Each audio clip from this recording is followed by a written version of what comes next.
पहले से काफी रिकवरी है। चलो, एक और कोरोना पॉजिटिव मतलब अपना है। आपका कुछ ठीक हुआ? अपन 95% तो लगभग ठीक है। 5% और हो जाएगा, जल्दी होगा। वो हो जाएगा, दिक्कत नहीं है। कल गुंजा मैम बोली हम्म कि कोरोना से फाइट करिए, जंग लड़िए। हम बोले मैम हम्म आपको पता नहीं है, अभी तक मेरे से कोरोना 2 लात 3 घूंसे खा चुका है। हम्म वो चलो, हंसत आज रही आज हमको। सत्येंद्र साहू की भी एंट्री हो गई बहुत दिनों के बाद। कहाँ है? हाँ वो भी आ गए। अरे बाकी भैया आप कुछ बोलेंगे? स्पीकर तो नहीं, अनम्यूट किए हैं, बोलेंगे नहीं? नहीं, श्रेय तो कुछ बोलेंगे ना। तो हाँ, ये श्रेय, सोचती रहा था, जब गुड बोली तो मॉर्निंग, फिर गुड क्वेश्चन मॉर्निंग। मार दिए। तो आज के लिए क्वेश्चन तैयार है श्रेय? आज के लिए श्रेय से तो अजीब अजीब से क्वेश्चन आजकल आ नहीं रहे हैं। हुआ। जैसे ऑफलाइन जो क्लास मेन बस टॉपिक जो महावत। अपना चल रहा था। नहीं नहीं नहीं, यहाँ पर भी आते हैं। श्रेय अपना वो बंदा है जो हर प्रकार के टॉपिक्स के लिए क्वेश्चन लाएगा ही। जैसे ये देख लो, हम लोग पढ़ रहे थे रेवेट्स के बारे में, बहुत सारी डिटेल्स जान चुके थे कि एक्चुअली रेवेट क्या है। अब हम लोग पढ़ रहे थे रेवेट का चुनाव किस तरीके से करेंगे। तो देखो, रेवेट का जो चुनाव करना है, तो रेवेट का चुनाव करने के लिए हमें क्या करना पड़ता है कि दो चीजों पर डिपेंड करना पड़ता है कि रेवेट हम मतलब किस टाइप से रेवेट चूज करेंगे, कि कहाँ पर हम मतलब हमें जैसे दो अलग अलग शीट्स की ज्वाइनिंग देना है, तो हम क्या करते हैं, शीट्स की जितनी मोटाई होती है, जितनी शीट की मोटाई होती है, अगर शीट की मोटाई को हम मिलीमीटर में ले रहे हैं तो हमें उनका यूज करना पड़ेगा कि डी इक्व टू 6√t। अब डी इक्व टू 6√t का मतलब ही है कि जब आप लोग यूज कर रहे हैं, मतलब जब आपको किसी भी दो प्लेट्स पर, इन दो प्लेट्स पर अगर रिवेटिंग करना है, तो ये याद रखना पड़ेगा कि इस प्लेट का जो डाया है, ये इस प्लेट की जो थिकनेस है, इस थिकनेस को टी कहेंगे। और आपका जो रिवेट बनेगा, रिवेट आपका जो जो हेड के साथ में आएगा, तो रिवेट का जो शैंक है, इस शैंक वाले भाग का डाया, इस पोर्शन को डी कहेंगे। तो इस डी की वैल्यू, मतलब choosing of rivet is depend on only sheet. तो इन सब चीजों पर डिपेंड करते हैं।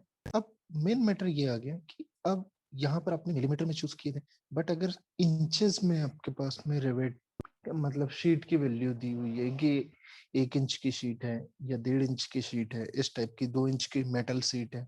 2 इंच मेटल शीट मतलब बहुत ज्यादा मोटाई की हो गई। वैसे नॉर्मली आप जो देखे होंगे ब्रिज में, तो ब्रिज में भी 1 इंच से कम ही होता है मेटल शीट।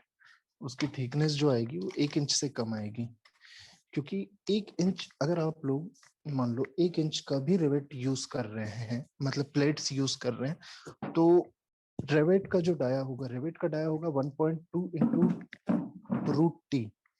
मतलब 1 इंच के लिए आपका हो जाएगा 2.54 सेंटीमीटर मिलीमीटर। अब 2.54 यानी 25.4 मिलीमीटर, 25.4 मिलीमीटर को रूट टी मतलब रूट ऑफ 25.4 मिलीमीटर आ जाएगा इंटू 1.2। तो रेवेट का जो डाया आ जाएगा ये लगभग 30 के आसपास आ जाएगा। मतलब ये 20 mm के आसपास आ जाएगा इसका डाया। तो 20 mm के आसपास आपका जब डाया है, तो यहाँ पर क्या होता है कि उस डाया मतलब 2 सेंटीमीटर का डाया, अब बड़े साइज का रिवेट है, तो आपका रिवेट का होल मतलब रिवेट क्या रहेगा, हॉलो रिवेट्स होंगे और एक सॉलिड रिवेट्स होंगे। मतलब जब आप रिवेट्स यूज कर रहे हैं, तो नॉर्मली जैसे आज जो लड़के ज्वाइन हुए हैं उन लोगों को बता देता हूँ कि रिवेट्स जो हम यूज कर रहे थे, 4 टाइप्स के रिवेट थे यूज और पर्पस के हिसाब से। तो जो फर्स्ट रिवेट था वो सॉलिड रिवेट था। सॉलिड रिवेट का शेप एक रिवेट आ गया। अब रिवेट का काम क्या है, ये चीज भी बता चुका हूँ। एक इस टाइप से ये सॉलिड रिवेट।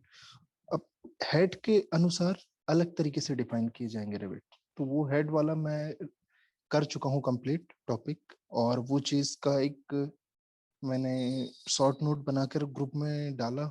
नहीं, अभी भेजा नहीं हूँ ना, भेज दूंगा आज मैं ग्रुप में शॉर्ट नोट्स रिवेट के। तो क्या चीज है, एक रिवेट आपका हो गया सॉलिड रिवेट। सॉलिड रिवेट का मतलब है कि अब जो आप रिवेट यूज कर रहे हैं वो उसका ये टोटल पोर्शन, हेड वाला पोर्शन और शैंक या टेल, शैंक वाला पोर्शन, इस भाग का मतलब टोटल ही सॉलिड होता है। अब सॉलिड है मतलब ये एक ही मेटल का बना हुआ है, मतलब इसमें कोई भी खोखलापन नहीं दिया है, ये आपका हो गया सॉलिड रिवेट। जब आप सॉलिड रिवेट को हटाएंगे तो क्या होता है, सर ये रिवेट है क्या चीज? ये साहू जी का सॉलिड सवाल। अरे मेरा है, अच्छा, समर का है समर क्या? का। हाँ। Okay okay. अबे यार तो क्लास तो आज से ज्वाइन करना है। देखो रिवेट क्या होता कोरोना है रे मोही। है,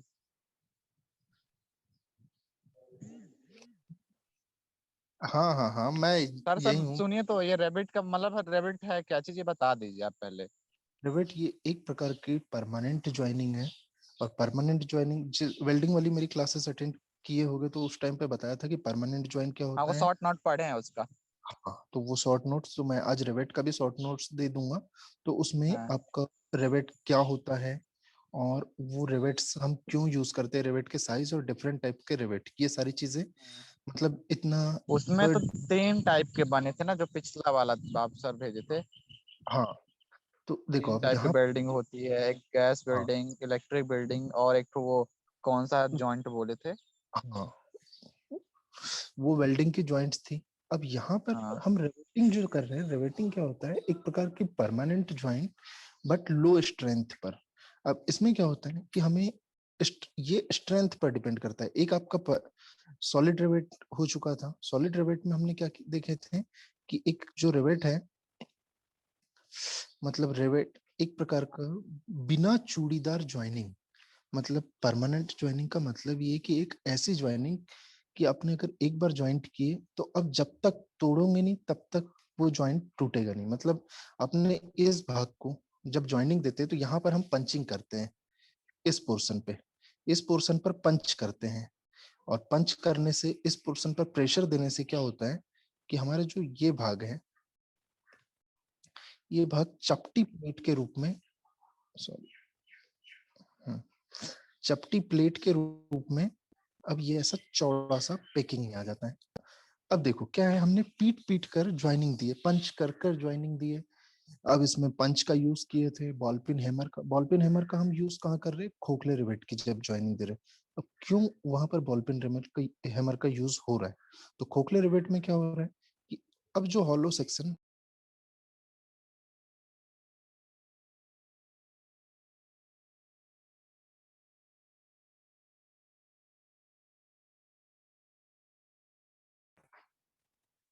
तो इस शैंक वाले पोर्शन में हॉलो शेप होता है। मतलब शंक वाला जो पोर्शन है ये आपका खोखला भाग होगा। इस खोखले वाले भाग होने के कारण क्या होता है, ये टोटल एक राउंड शेप में रहेगा। शंक भी है तो ये टोटल राउंड शेप में, पर अंदर से खोखला होने के कारण इस टाइप के शेप में आ गया ये खोखली चीज। अब क्या हो रहा है, हमें इस पर पंच करना है। और बॉल पेन हैमर का मैटर क्या होता है कि यहाँ से एक फेस हो जाएगा और ऊपर बॉल्स बनी हुई होती है। अब इस बनी हुई बॉल का, बॉल पिन हैमर का क्या होता है, हमें बॉल साइड से हमें पंचिंग देना पड़ता है, मतलब ये साइड से हम पंचिंग देंगे। और इस पोर्शन से जब हम यहाँ पर पंच करेंगे तो हमारा प्लेट्स जो है बची हुई, मतलब अब देखो हॉलो है, खोखला है, तो खोखला वाला भाग ऐसा हो, राउंड शेप में, कर्व शेप में मुड़ जाएगा।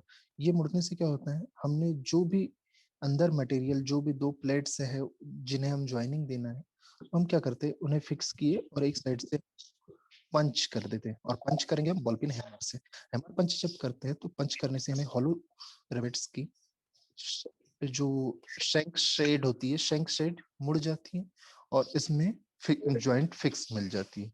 दूसरा काम ये होता है, ये सारी चीजें मिटा देता हूँ।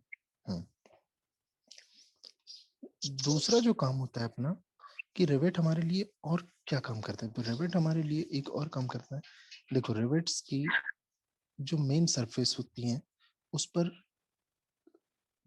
किसी भी प्रकार की, मतलब ये आपका जो रिवेट हो गया, रिवेट का जो शैंक सरफेस है, जैसे आपका ये शैंक वाली जो सरफेस है, ये फिनिश्ड सरफेस होती है।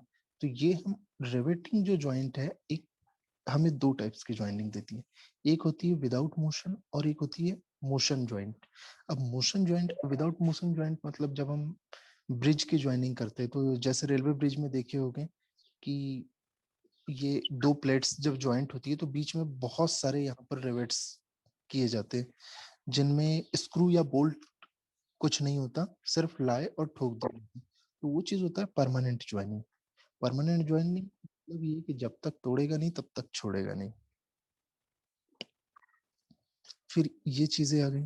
अब यहाँ पर हम लोग जो बाकी रिवेट्स की रेटिंग क्यों दी जा रही है, रेंट देने का मतलब ये है कि जब हमें लो कॉस्ट में परमानेंट जॉइंट देना हो, मतलब लो कॉस्ट में परमानेंट जॉइंट तो वेल्डिंग से कम, दूसरा काम हमें स्लाइडिंग मोशन देना हो, तीसरा काम हमें हाई स्ट्रेंथ देना हो, चौथा काम हमें पतली सीट्स पर वर्किंग करना हो, पतली सीट्स की ज्वाइनिंग देना हो। अब देखो हर जगह जैसे आप टीम के जो अलमीरा बनते हैं और जो बड़े बड़े बक्से बनते हैं टीम के, तो इन सब क्या हो रहा है कि इन शीट की जो जितनी भी ज्वाइनिंग है, इन शीट की पतली शीट्स की अगर सारी ज्वाइनिंग आप लोग वेल्डिंग के थ्रू अगर दें तो क्या होगा कि पतली एकदम थीन शीट होती है, और इन पतली पतली शीट्स में अगर जैसे वेल्डिंग करेंगे तो हीट होके गर्म होके पिघल जाएगा और बड़ा होल बन जाएगा।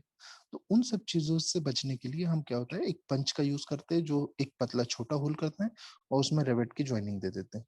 रेवेट की ज्वाइनिंग देने के लिए हमें प्री होल बनाना पड़ता है, मतलब पहले हम होल बनाएंगे उसके बाद रेवेट की ज्वाइनिंग होगी। अगर आपने होल पहले नहीं बनाया तो आपकी रिवेट की ज्वाइनिंग पहले नहीं हो पाएगी। अब हम देख रहे थे रिवेट के औजार की कौन कौन से, रिवेट का साइज कैसे देखेंगे तो 6 रूट टी mm में और 1.2 रूट टी इंचेस में या 1.4 रूट टी इंचेस में। तो आप लोग 1.2 रूट टी ई के भी फॉर्म में कर रहे तो कोई दिक्कत नहीं, 1.3 रूट टी कर रहे तो भी ठीक है, परमिसेबल है, और 1.4 रूट टी करेंगे तो भी परमिसेबल है। बट डिपेंड करेगा कि आप मिलीमीटर में ही ले, तो मिलीमीटर में लेने में ज्यादा प्रॉफिट है।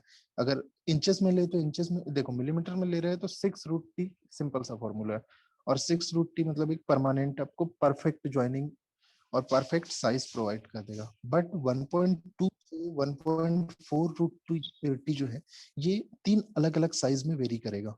मतलब 1.2 रूट टी, 1.3 रूट टी और 1.4 रूट टी अलग अलग साइज में वेरी कर रहा है। तो इसमें क्या हो रहा है कि आप एडजस्टेबल रिवेट्स का यूज करते हैं, मतलब जैसे कभी ये 10 के पाने में नहीं खुलता अपना कोई नट, तो हम क्या करते हैं, अरे थोड़ा बड़ा होगा 11 का लगा दो, या थोड़ा छोटा होगा 9 में भी खोलने की कोशिश करते हैं। तो ये वही चीज है कि एक परमिसिबिलिटी दे देती। अब जो रिवेटिंग औजार है, रिवेटिंग टूल्स है कि किस टाइप्स के रिवेटिंग, मतलब रिवेटिंग टूल्स की क्यों जरूरत पड़े। यार कोई भी चीज है, कोई भी प्रोसेस कर रहे हैं, जैसे वेल्डिंग कर रहे हैं तो वेल्डिंग के लिए वेल्डिंग टूल्स लगे थे। वेल्डिंग टूल्स में हमें क्या आया था, नोजल आया था, होस पाइप यूज किए थे, फिर प्रेशर गेज यूज किए थे, फिर घड़ी यूज किए थे, और सिलेंडर्स यूज किए थे। सिलेंडर किस किस के, एसिटिलीन का और ऑक्सीजन का। इस हाँ, हाँ इतनी सारी चीजें हमें यूज किए थे, ये वेल्डिंग टूल्स में आ गए थे। उसके बाद वेल्डिंग रॉड यूज किए थे, फिलर रॉड यूज किए थे, फ्लक्स यूज किए थे वेल्डिंग के लिए, वो सारी चीजें वेल्डिंग टूल्स में है।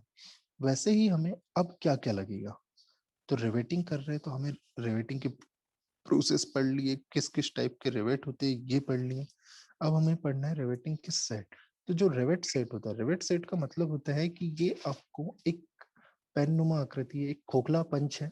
जैसे आप लोग को जब पंच में पढ़ाया था, तो पंच में एक ऑटोमेटिक पंच के बारे में बताया था। ऑटोमेटिक पंच में क्या हो रहा था, एक बार जैसे आपकी जो पेन होती है टिचिक टिचिक वाली, तो उस टाइप का एक पेन नुमा पंच होता है। ये पंच में क्या होता है कि रेवेट का जो यानी शैंक वाला पोर्शन है, जैसे आपको हाईलाइट करके दे रहा हूँ कि ये जो शैंक वाला पोर्शन है, इस शैंक वाले पोर्शन को हम रेवेट पंच के अंदर प्रोवाइड करते हैं, और पंच में यहां से प्रेशर देते हैं। पंच में क्या होता है, इसमें ऑटोमेटिक पंच है, मतलब खोखला एक पंच है। अब इस पंच के अंदर हमें क्या होता है कि स्प्रिंग कंडीशन, मतलब स्प्रिंग प्रेशर जनरेट करने के लिए और हम एक बार यहाँ से हेड से प्रेशर देंगे, और जैसे प्रेशर छोड़ते तो इस टोटल प्रेशर छोड़ने के बाद जो हमारा रेवेट है, अरे डायग्राम इससे ज्यादा जूम नहीं हो रहा, हाँ, जो हमारा रेवेट का क्या हो गया,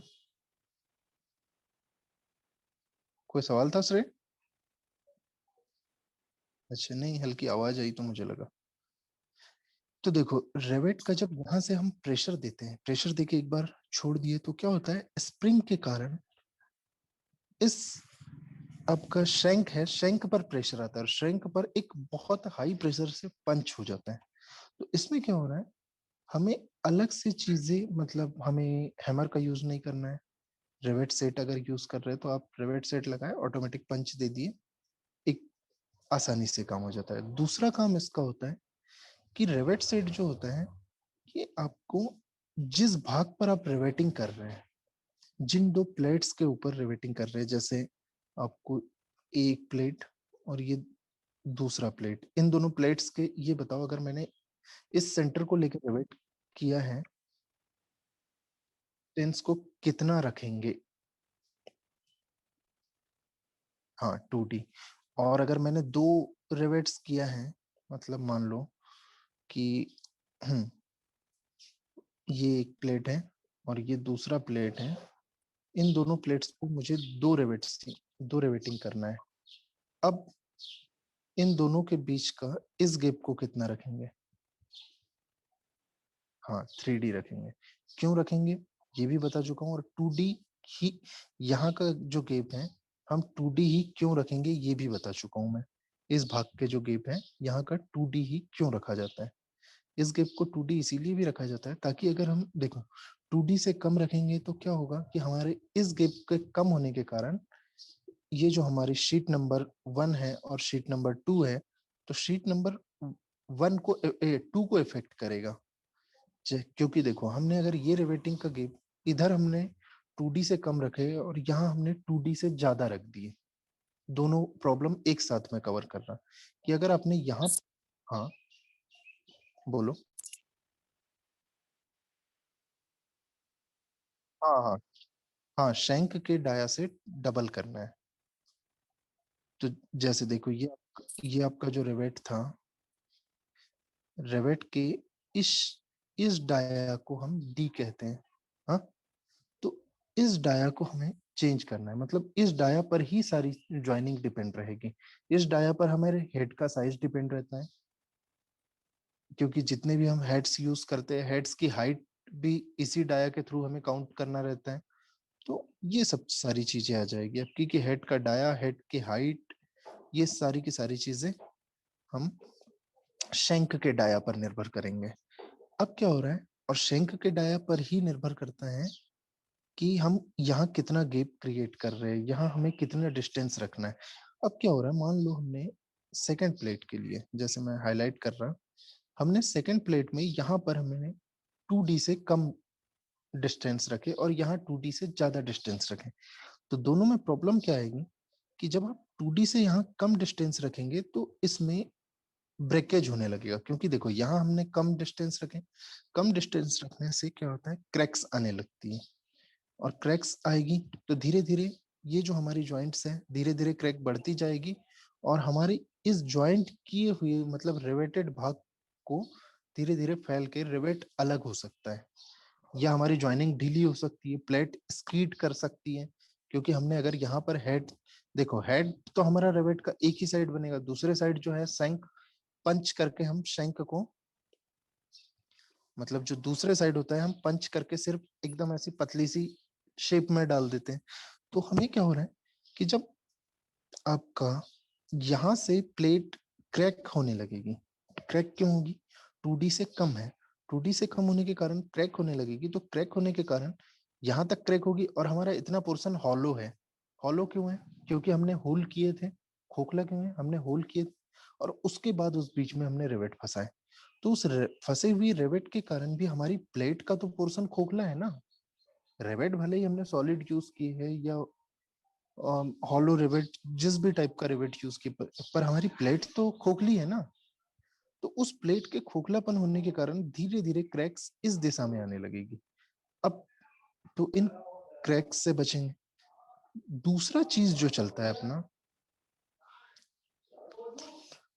प्लेट का जो साइज रहेगा, अब मान लो जैसे ये है, यहां पर हम क्या कर रहे हैं,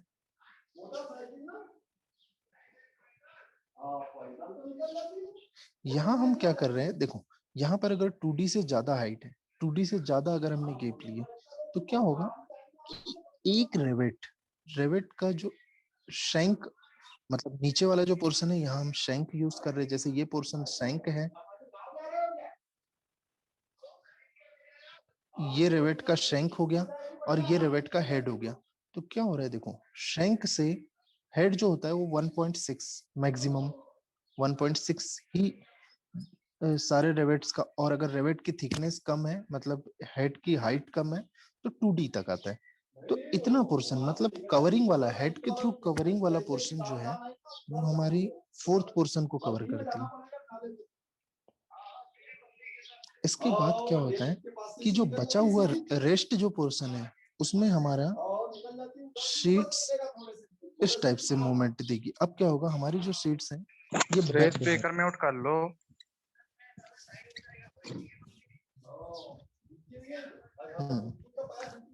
जो ब्लेड्स है ना, क्या हो रहा है, देखो यहाँ से प्लेट फिर हल्की सी मूवमेंट लेने लगती है और स्लाइड होने लगती है। अब हमारा एक और नुकसान क्या हो रहा है कि अगर हमने स्लाइडिंग या रोलिंग मोशन के लिए हमने रिवेट्स यूज किए हैं, तो प्रॉब्लम ये क्रिएट होगी कि हम इस भाग पर स्लाइडिंग या रोलिंग मोशन नहीं कर पाएंगे। मतलब अब जो हमारा ये भाग है, यहाँ से हम स्लाइडिंग या रोलिंग मोशन नहीं ले पाएंगे। दूसरी चीज, अगर हमारी प्लेट्स इतनी मुड़ गई, इतनी बेंड हो गई हमारी प्लेट, तो हमें क्या होगा कि ज्वाइनिंग जो है हमारी, ये मतलब वाइब्रेशन क्रिएट होने लगेंगे, बबलिंग मारेगी। तो इस ज्वाइनिंग को भी हम कट कर सकते हैं। तीसरी चीज जो आएगी कि हम इन सब तीसरा जो प्रॉब्लम होता है कि अगर आपने रेवेट ढीला कसे हैं, तो वाइब्रेशन क्रिएट होता है उन दो प्लेट्स के बीच में। जैसे आपको दो प्लेट्स की ज्वाइनिंग दी है, तो उस बीच में अगर आपने ज्वाइनिंग ढीली दी है, रिवेट्स ढीले लगाए, तो क्या होगा कि ढीले रिवेट्स लगने से आपकी उन दो प्लेट्स के बीच में, जैसे एक प्लेट ये लगाए मान लो, सेकंड प्लेट आपने ये लगाए, आपने रिवेट्स की ज्वाइनिंग दे दी है, मतलब हेड आ गया रिवेट का यहाँ, और शैंक को हमने यहाँ कवर किया। अब मेन पोर्शन जो हमारा बच रहा है, इतना पोर्शन बच रहा है, इतना मतलब आपने देखो रेवेट की ज्वाइनिंग ढीली दी है, तो आपका जो प्लेट नंबर 1 और प्लेट नंबर 2 है, ये क्या होगा, ऊपर नीचे मूवमेंट करने लगेगी। प्लेट नंबर 1 जो है, चलो 2 तो आपकी बेस की ओर जुड़ी हुई है, पर जो 1 है ये हेड की ओर है, इसके बीच में गैप है, तो गैप के कारण ये वाइब्रेशन क्रिएट होगा। और वाइब्रेशन कोई भी मशीन में, किसी भी मशीन के एक पार्ट में अगर वाइब्रेशन आ रहा है, तो वाइब्रेशन होने के कारण क्या होता है कि पार्ट्स जल्दी घिसने लगते हैं और जल्दी गर्म होते हैं। तो हीटिंग अगर मैकेनिकल पार्ट में आए, जैसे आपकी गाड़ियों के इंजन में भी जल्दी अगर हीटिंग आती है, तो पार्ट्स जल्दी खराब होने लगते हैं। जैसे आप अगर गाड़ियों में ऑयल नहीं करेंगे, ऑयलिंग नहीं करेंगे, इंजन ऑयल नहीं डालेंगे, तो क्या होगा कि पिस्टन बहुत जल्दी गर्म होगा, उसको कूलेंट मिलेगा नहीं, वो ठंडा नहीं हो पाएगा और इंजन सीज हो जाता है। तो ये वही चीज है कि अगर वाइब्रेशन ज्यादा होगा, फ्रिक्शन ज्यादा होगा, तो वहां पर हीटिंग होगी, और हीटिंग ज्यादा हुई मतलब इक्विपमेंट जो है, मैकेनिकल पार्ट जो है, वो धीरे धीरे खराब होने लगेगा। तो इन सब चीजों से बचने के लिए हम रिवेट सेट का यूज करते हैं, ताकि रिवेट सेट क्या करता है, इस एक खोखला पंच होता है जो रेवेट को टोटल हाइट तक आने में कवर करता है। और दोनों जो प्लेट्स आप यूज कर रहे हैं, जैसे प्लेट 1 और प्लेट 2 यूज कर रहे हैं, तो इनको आसानी से प्रेशर देता है, एक लेवल पे प्रेशर देता है, और इस प्रेशर के कारण दोनों प्लेट्स एक दूसरे की ओर आसानी से फिक्स हो जाती है और माउंट होने लगती है। इसके बाद क्या होता है, हम जब रिवेट की ज्वाइनिंग देंगे, अगला जो पंच देंगे, तो अगला पंच देने के कारण दोनों प्लेट्स हमारी आसानी से चिपकी हुई है, फिक्स है। दोनों प्लेट्स फिक्स होने के बाद जो हमारा रिवेट के शंक वाला बचा हुआ रेस्ट पोर्शन है, उसे पीट के पंच कर दिया जाता है, और पंच कर दिए तो क्या हो रहा है कि वो फिक्स हो जाता है। अब ये आपकी जब ज्वाइंट फिक्स मिल गए, तो अब यहाँ पर कोई वाइब्रेशन नहीं होगा। वाइब्रेशन नहीं हुआ तो आपके रिवेट की स्ट्रेंथ बढ़ जाएगी, ज्वाइंट की स्ट्रेंथ बढ़ जाएगी, मतलब ज्वाइंट की स्टेबिलिटी बढ़ जाएगी, और आपके ज्वाइंट जो 2 साल मतलब चलने के लिए बनाई गई है, जो 5 साल की ड्यूरेबिलिटी के हिसाब से बनाई गई है, तो वो उतना चलेगी। और अगर आप उसमें बीच में वाइब्रेशन आ गए, तो वाइब्रेशंस क्यों आएगा? अगर आपने रिवेट सेट्स का सही ढंग से यूज नहीं किए, इस पोर्शन का सही ढंग से दोनों प्लेट्स को ज्वाइंट नहीं किए, तो इन सब चीजों के लिए। सेकंड जो चीज दिख रहा है आपका डॉली, रेवेट सेट क्या था कि ये ऊपर से पंच करने का काम। रेवेट के टाइप्स तो अलग अलग है ना, मैं तो शुरू में ही बताया था आपको। देखो वो जो 4 टाइप्स के शुरू में, साइज साइज आपका जो जितने भी रेवेट के साइज हैं, इस पर डिपेंड कर रहा है। रेवेट की साइज तो आपको बताया था ना मैं, कि इस हिसाब से डिपेंड करेगा डाया और प्लेट की थिकनेस। ज्यादा मोटी अगर प्लेट है तो ज्यादा लंबा रेवेट यूज करना पड़ेगा, ज्यादा डाया का रेवेट यूज करना पड़ेगा। अगर पतली सीट है तो छोटे साइज का रेवेट यूज करना पड़ेगा। तो ये है, रेवेट के साइज डिपेंड करेगा आपकी शीट के साइज पर। समझे? इस, हाँ, इसके बाद अपने रेवेट सेट के बारे में देखिए। रेवेट सेट क्या होता है? ये शंक वाले पोर्शन को प्रेशराइज करता है। बट जो डॉली है, डॉली का काम क्या होता है? ये एक सपोर्टिंग होता है, एक फेस होता है, सपोर्टिंग फेस। और ये वाला सपोर्टिंग फेस रेवेट के हेड को सपोर्ट करता है। अब हेड को सपोर्ट कर रहा है, ये भी वही काम कर रहा है, रेवेट सेट वाला ही काम कर रहा है। बट रेवेट सेट में एक और चीज होता है, एक पंच होता है, जो उसके श्रैंक वाले पोर्शन को दबा के बेंड कर देता है, मतलब प्लेट के रूप, प्लेट से आसानी से चिपकने में मदद। अब जो डॉली है, डॉली वाला जो पोर्शन है, ये एक सपोर्ट का काम करता है। मतलब जो आपका रिवेट हेड बना हुआ है, इस सिर्फ हेड वाले भाग को, इस हेड वाले भाग को पीछे से प्रेशराइज करके रखते हैं। अब प्रेशराइज करके रख रहे हैं, मतलब यहां से हेड को आपके उसने सिर्फ पकड़ के रखा है। मतलब एक कर्व शेप, जिस टाइप के आपका रेवेट हेड यूज कर रहे हैं, स्क्वायर हेड या सर्कुलर हेड रेवेट, फ्लैट हेड रेवेट या कर्व हेड रेवेट, तो आप जिस टाइप का रेवेट यूज कर रहे हैं, तो डॉली के जो कैप होता है, उसका कैप का भी साइज, मतलब कैप का भी शेप उसी टाइप होगा।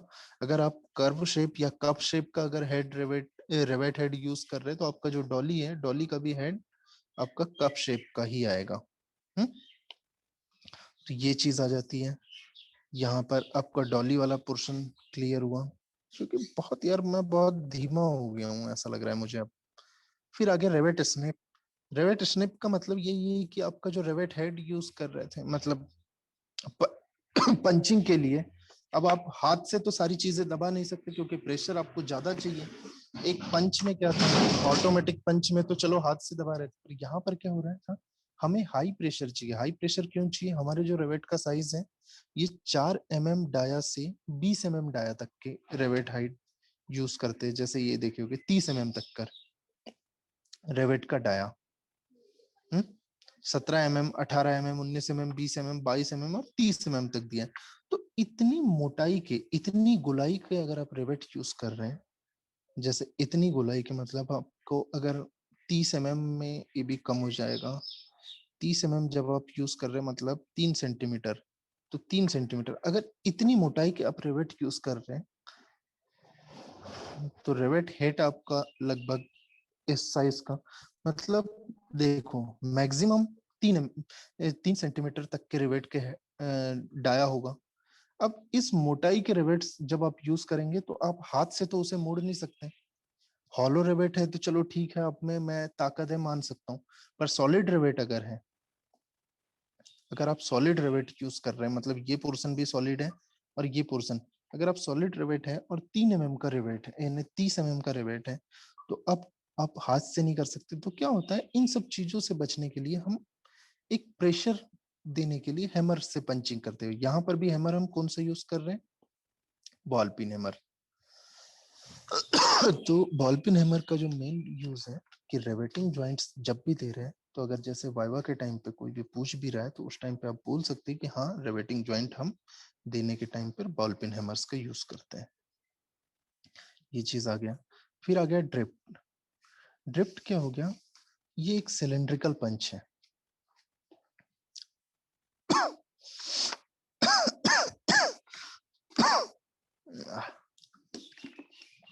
देखो यहां पर हम क्या कर रहे थे, रिवेट सेट है।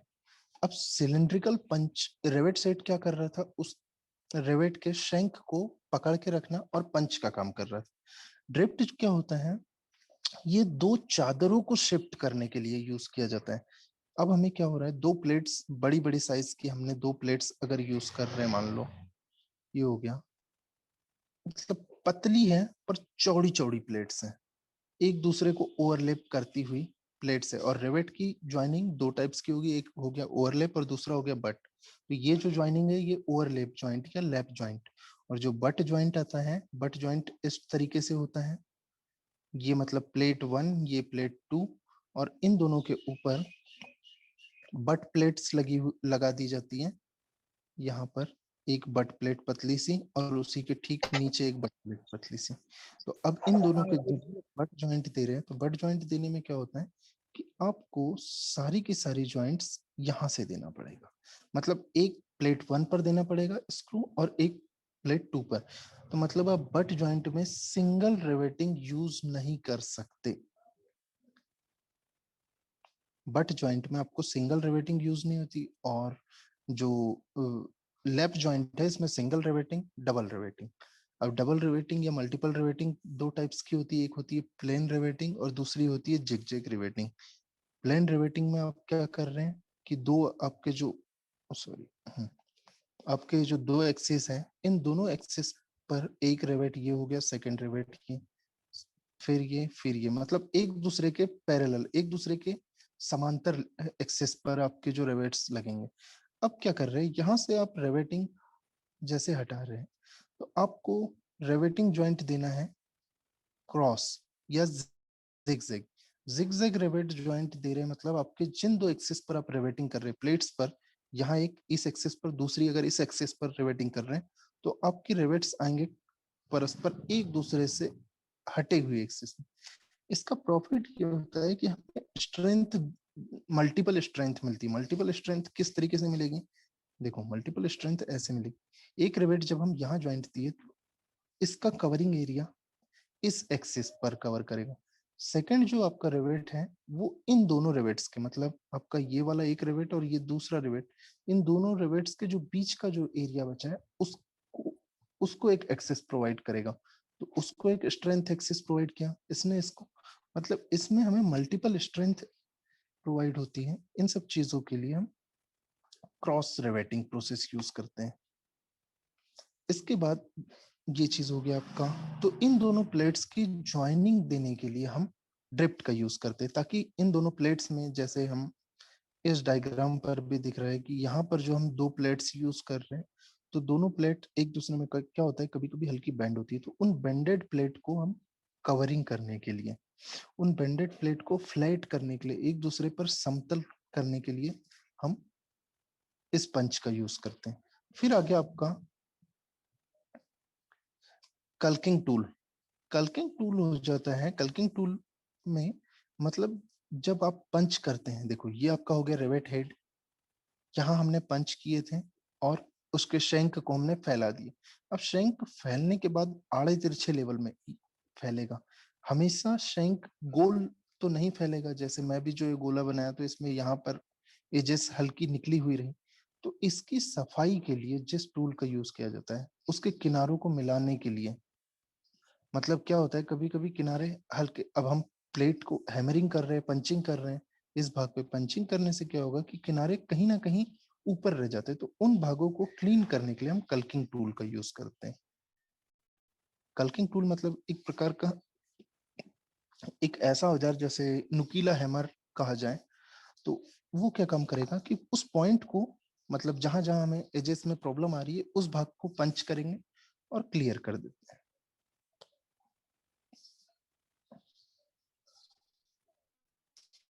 फिर हमारा आता है फुलरिंग टूल। फुलरिंग टूल का मतलब ये है कि एक प्रकार का ऐसा टूल जो एजेस को लीक प्रूफ बनाने के काम आता है। मतलब एजेस को लीक प्रूफ क्या हो रहा है कि जब आप दो प्लेट्स की ज्वाइनिंग देते हैं, आपने दो प्लेट्स की ज्वाइनिंग दी है, तो क्या होता है कि हमने रिवेटिंग ज्वाइंट यहाँ तो दे दिए, पर कहीं ना कहीं किनारे ऊंचे या नीचे रह जाते हैं। तो इन भाग इस चीजों से बचने के लिए हम क्या करते हैं, फुलरिंग टूल का यूज करते हैं। फुलरिंग टूल का मतलब होता है कि उस टूल के द्वारा हम इस ऊपर वाली प्लेट पर और यहाँ से इस नीचे वाली प्लेट पर यहाँ पर प्रेशर देते हैं।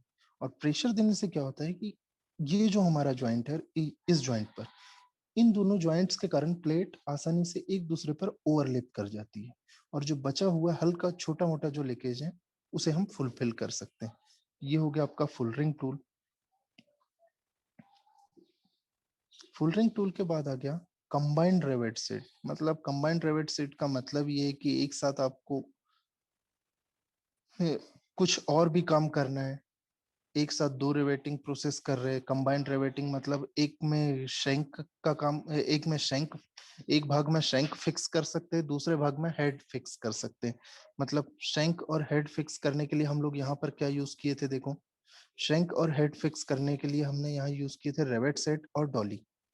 ये जो डॉली था, डॉली हमने हेड को माउंट कर रहे थे, और जो शैंक को हमने माउंट करना था, वो उसके लिए हम रेवेट सेट का यूज कर रहे थे।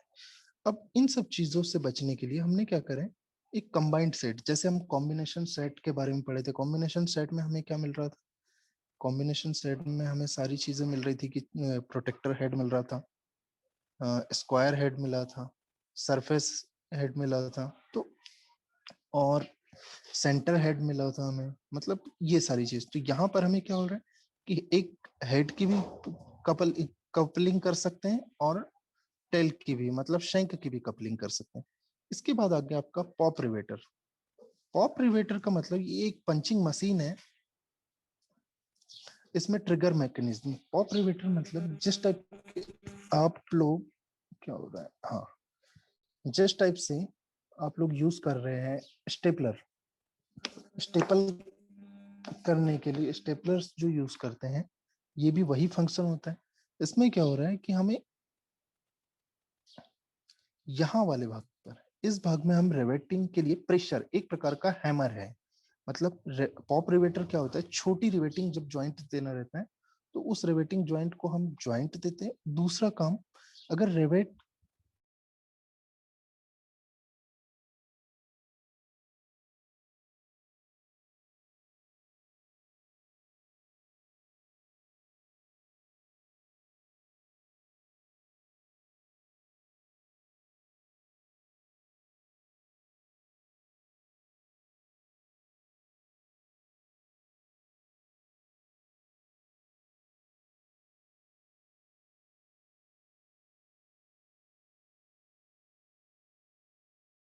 रिवेट की अगर शंक की लंबाई कुछ ज्यादा रहती है, तो उस ज्यादा लंबाई को हमें जब अब जिस टाइम पे हमें कम करना रहता है, मतलब क्या होता है, देखो मैं उस टाइम पे भी बता चुका हूँ कि जब हम मैक्सिमम लंबाई यूज करते हैं, मैक्सिमम लेंथ यूज करते हैं रिवेट की, तो हमें वाइब्रेशन आने लगते हैं। मतलब अगर यूज से ज्यादा है, तो पॉप रिवेटर होता है, ये दो काम करता है कि आपके एक तो पंचिंग का काम करेगा, हेड बना कर देता है। दूसरा काम करता है, ये एक्स्ट्रा रिवेट्स को कट करने का भी काम कर रहा है। हैंड रिवेटर हो गया कि हैंड रिवेटर एक प्रकार का एल्यूमिनियम तथा कॉपर से बने रिवेट्स के लिए यूज किया जा रहा है। अब देखो, हैंड रिवेटर का मतलब ये है कि एक लीवर मैकेनिज्म वाला पोर्शन है इसमें। अब यहाँ पर हम एल्यूमिनियम और कॉपर के लिए क्यों, देखो नॉर्मल अगर हम एल्यूमिनियम के रिवेट्स या टीन के जो रिवेट्स यूज कर रहे हैं, उसके लिए तो हम पॉप रिवेट्स का यूज आसानी से कर सकते हैं। पर अगर हमें कभी कॉपर के रिवेट, मतलब हाई स्ट्रेंथ के साथ में हाई प्रिसीजन के साथ में अगर रिवेट्स यूज करना है, रिवेट्स की ज्वाइनिंग देना है, तो हमें हैंड रिवेटर का यूज करना पड़ता है। ये हैंड रिवेटर आप लोगों को दिख रहा है, ये इसका डायग्राम आपको उस टाइप लग रहा होगा, हल्का सा स्क्रू टाइप, ये सॉरी स्क्रू गेज वाले पोर्शन जैसे। तो इसमें क्या हो रहा है, ये जो आपका पोर्शन है शंक वाला, जो उसका कप शेप वाला पोर्शन है, तो यहाँ पर हम दो प्लेट्स को ज्वाइंट करते हैं और उस बीच में ये वाला जो भाग है ये पंच करने का काम करता है। और इतना हाई प्रेशर से जब हम ट्रिगर करते हैं, ये पोर्शन जो करते हैं इसे कहते हैं ट्रिगर।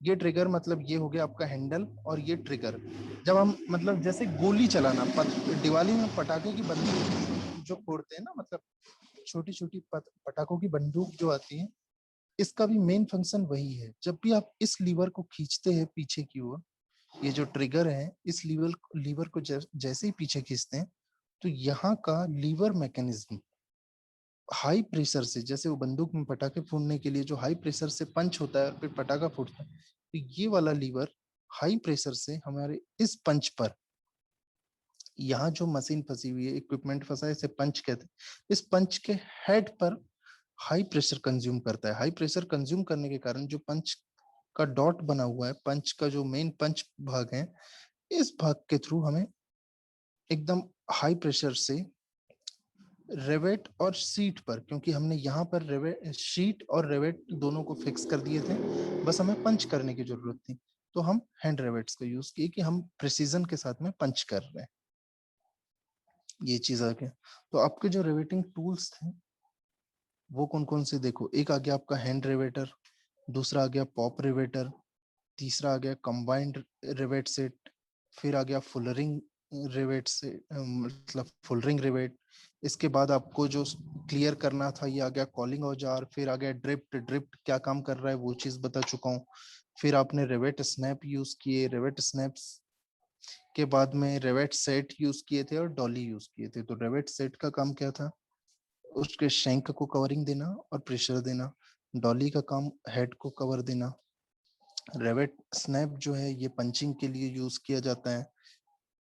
ड्रिफ्ट जो है ये प्लेट को, जिन प्लेटों पर हमें रिवेटिंग करना है उसे फ्लैटनेस उन दोनों चादरों को मिलाने के लिए यूज कर रहे हैं। कल्किंग टूल जो है कि हमने जो रिवेटिंग की है इसके एजेस सही नहीं मिल पाते, तो उन एजेस को लीक प्रूफ मिलाने के लिए यूज करते हैं। फिर इसके बाद की प्रोसेस आई आपकी फुलरिंग टूल। फुलरिंग टूल हो गया कि हमें रिवेटिंग करने के बाद क्या होता है, प्लेट्स कुछ मात्रा में बेंड हो जाती है, तो उन बेंडेड प्लेट को फिर से मिलाने के लिए हम फुल रिंग टूल का यूज करते हैं। फिर आ गया आपका combined rivet set. Combined rivet set में हेड और शंक दोनों को फंसाने की व्यवस्था होती है। मतलब आप दो कंबाइंड सेट के यूज करते हुए दो रिवेट को एक साथ पंचिंग अलग अलग दिशा में कर सकते हैं। फिर आपका आ गया पॉप रिवेटर। पॉप रिवेटर एक मैकेनिकल रिवेटिंग टूल है, इसका यूज करते हैं नॉर्मल पंचिंग के लिए, मतलब रिवेट के टेल को प्रेशर देने के लिए विदाउट हैमर। फिर आ गया रिवेट हैंड यानी हैंड रिवेटर। हैंड रिवेटर क्या होता है, ये ट्रिगर गन के जैसा होता है, और इसमें क्या होता है, ट्रिगर को जैसे ही हम ट्रिगर लीवर को हम जैसे ही मतलब खींचते हैं, तो ट्रिगर लीवर खींचने के बाद क्या होता है कि प्रेशर पंच हेड पर जाता है, और पंच हेड होने के कारण पंच हेड पर जैसे ही प्रेशर जाता है, तो उस प्रेशर को हम रिवेट के टेल पर कंज्यूम करते हैं। और रिवेट के टेल पर कंज्यूम करने से रिवेट का टेल जो होता है फ्लैट हो जाती है और आपकी रिवेट जॉइंट्स मिल जाती है। अब इन दोनों के बीच का जो अंतर है वो चीज देख लूंगे। मेरी सेकंड क्लास का टाइम हो गया, 11:20 से मेरी सेकंड ईयर वालों की क्लास है अभी। ठीक है, फिर ये क्लास यहीं सेशन एंड करते हैं। नहीं यार, वो क्लास यादव सर ने अभी बोले कि वो क्लास किसी और टीचर को अलॉट करेंगे, मतलब मैं टीचर को अभी अलॉट हुई नहीं है वो सब। सब हुई नहीं, तो वो भी रिटर्न आने वाले, तो प्रैक्टिकल क्लास वो लेंगे। मैं दोनों की थ्योरी ले रहा, तो सत्य प्रकाश जी से तुम लोगों को छुटकारा मिल रहा है। सत्य प्रकाश जी की क्लास में नहीं ले रहे हैं वो भी, प्रैक्टिकल के लिए अभी अरेंज किया जा रहा है। मैयर आईटीआई वाले सर जैसे ही ठीक हो जाए, उनको भी थोड़ा सा तबीयत वाला इश्यू था, तो वो प्रैक्टिकल ले लेंगे आप लोगों का। तो अभी फिलहाल वो क्लास बंद है सेकंड वाली। ठीक है, मेरा 11:20 से सेकंड लेक्चर है, मैं वो स्टार्ट करूंगा।